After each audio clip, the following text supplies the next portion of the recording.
నాన్న నాన్న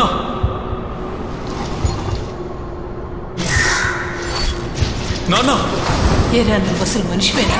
నాన్న హఠాత్తుగా ఎక్కడి నుంచి వచ్చిందిరా నాన్న మీద ప్రేమ? బాబు బచ్చు, నేను చెప్పింది మనసులో పెట్టుకోవద్దురా. నాన్న బాబు బచ్చు, బచ్చో లేరా, వెళ్ళాలి కదా.